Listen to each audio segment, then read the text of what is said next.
Hi everyone. You'll have to forgive me, I'm sick. When the coronavirus came out, I had went on a couple Christian sites.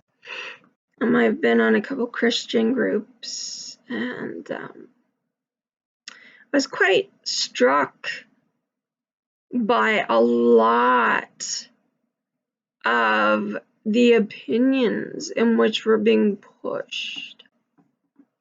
Now, I know not everyone reads the Bible the same way as the next person, but I want to give us a chance of understanding here. So in doing so, I'm going to read you something in which is in the Bible. And it's something that teaches us that right now, especially during all these hard times and the things we're going through, that we need to keep our minds from being polluted by reality. And this is what it says, okay?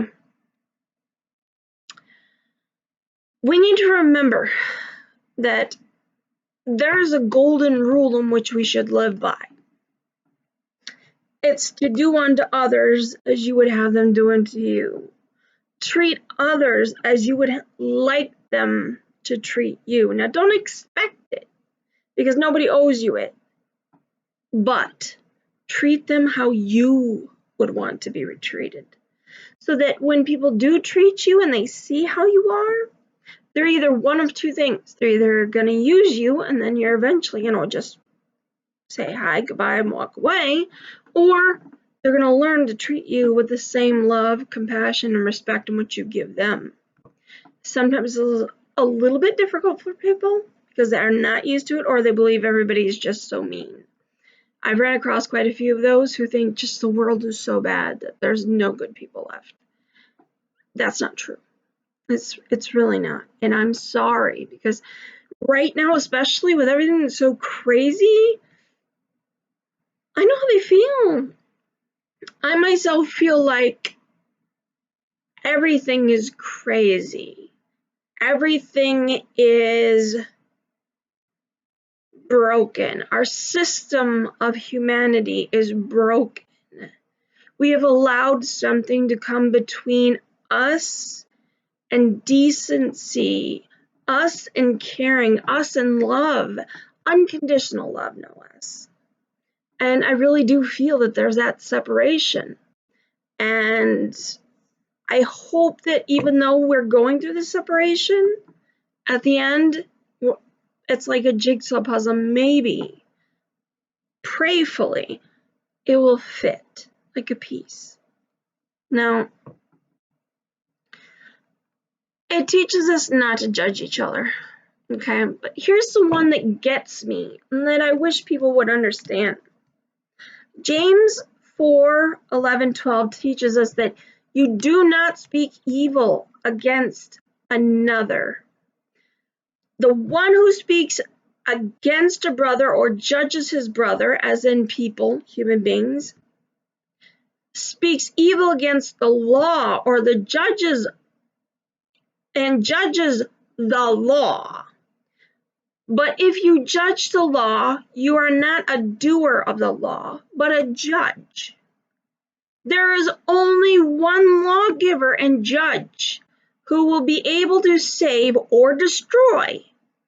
But who are you to judge your neighbor? This whole situation with the coronavirus, it is so difficult for me as a Christian. I never, until I was a born again Christian, until I found God, I was so vigorous to try to make everyone believe. But I had to learn. And I think when you're that rigorous to want everyone to listen and to believe exactly what you believe and say what you say, you forget that there are certain things you're not doing and you're not understanding. I've ran across so many people that only read little pieces in the Bible, little bitty pieces, and they try to fit that like a mask around everything and twist it and turn it and curve it to make their argument seem plausible. Unfortunately, that's not the situation. We as human beings don't know what God is doing in another person's life. Let's say I have a neighbor who's crazy and is mean and cruel, and I don't know in his mind, in his heart and soul, what God can see. And even through those trials and tribulations in which they're going through, even their children or whoever else sees it, the trials and the tribulations in which they go through, they will recognize it. And in time, if God chooses, he will use that to his advantage to change things. Seems impossible, but it's true. I've heard so many people talk about sinners. Well, I tell you, we all are. But here's the thing. I love the passage, I love it, where Jesus says, does a doctor go to people who aren't sick? Of course not. He goes to those who are sick. That's the ones that need healing. And it's not that we, as children of God, don't need healing. But the healing we are getting is because of the belief and the fact that we are getting relief through God. But the ones that aren't getting the relief through God are the ones we need to reach out to, and the ones that we need to show love, compassion, unconditional love, mind you. Not just any love, but unconditional love. Now, for some people, that's very difficult. And for some people, the idea of love and being unconditional are two different things. But love is unconditional. It doesn't mean that love in our lives means that we have to stay in a place where we're not safe or we're not loved. You can still love someone from afar, but you don't have to participate in their life. If there's things that take your life in a negative direction, there's nothing wrong with you saying, I love you, but I can't be with you.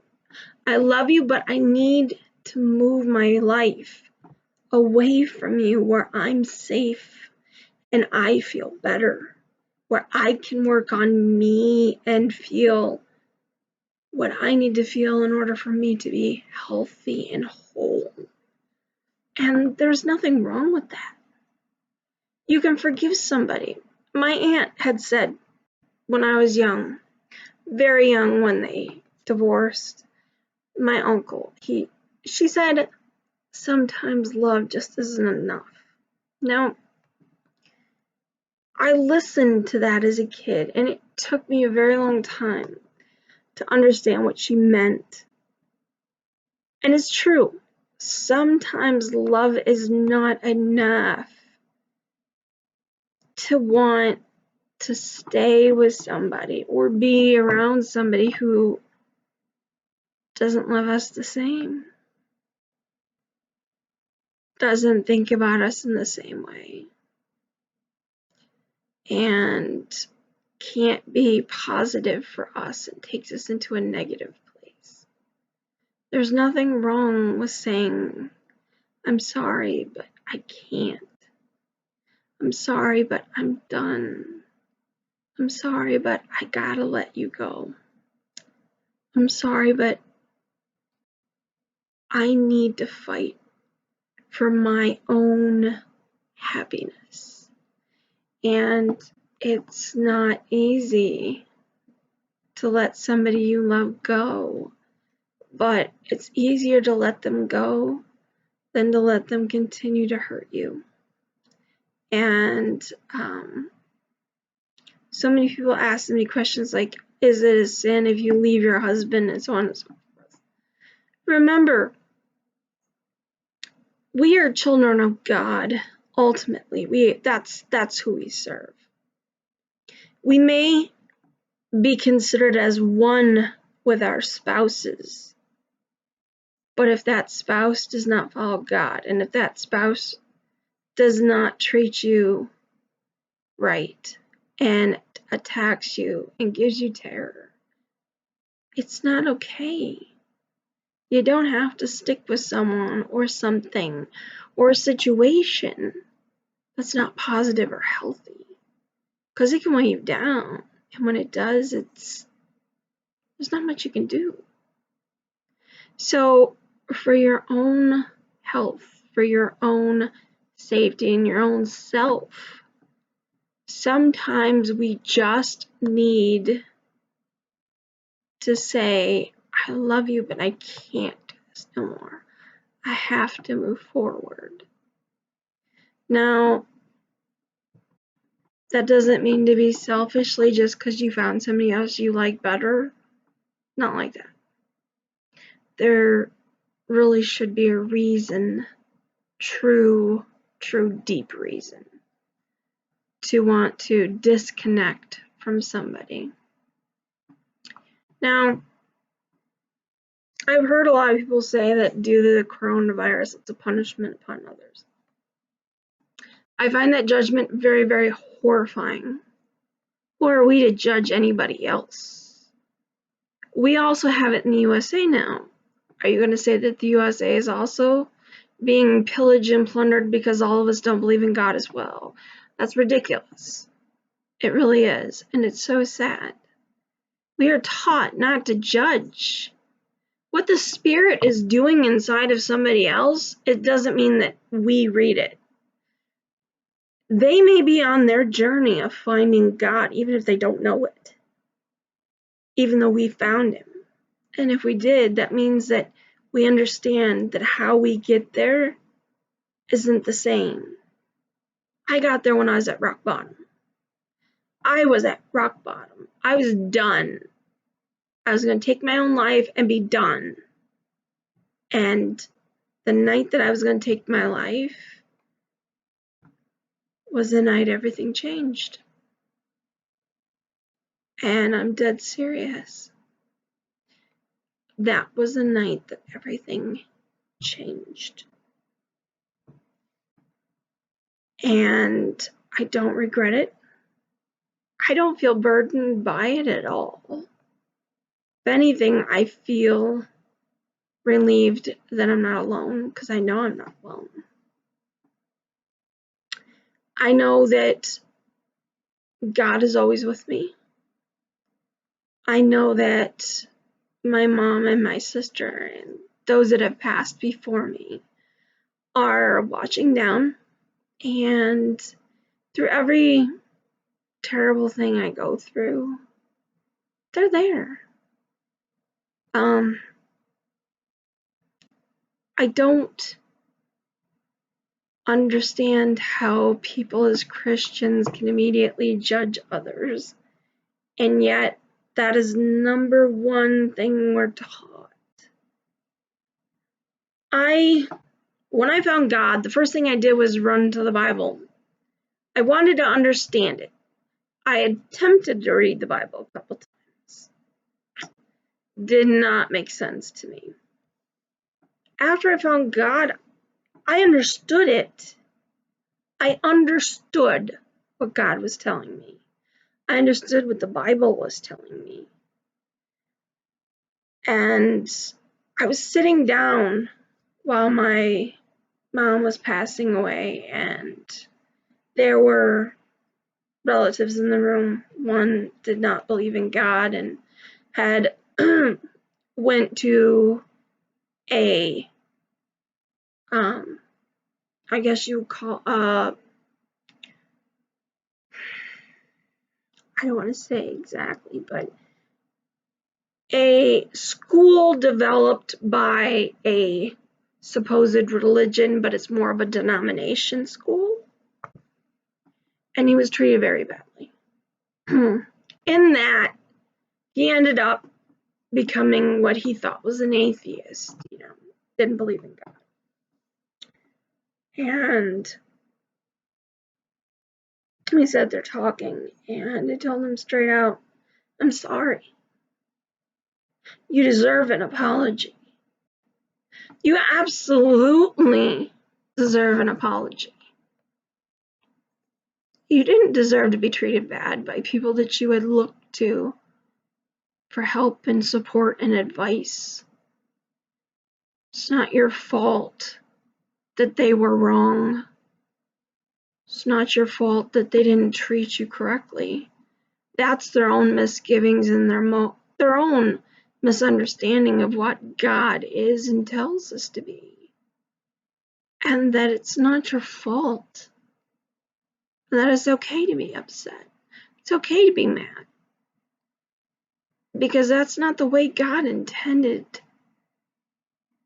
the people that are supposed to be above us, the ones that are supposed to teach us. It's not okay for them to treat you that way. And I'm sorry. That's not what God wanted.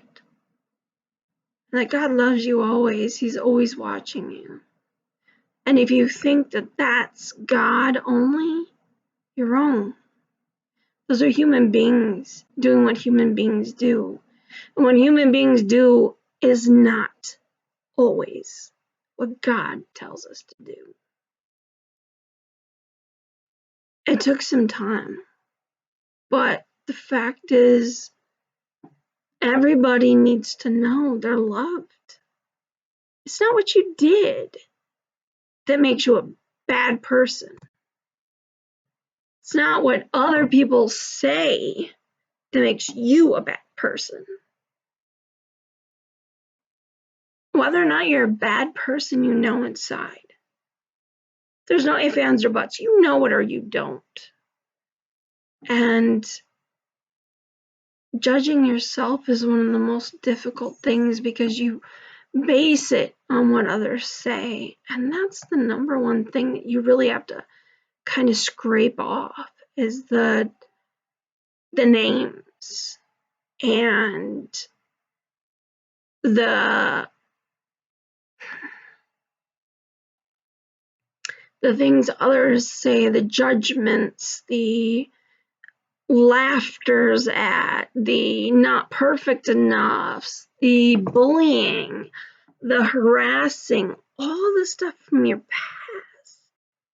The worst of the worst, the best of the best.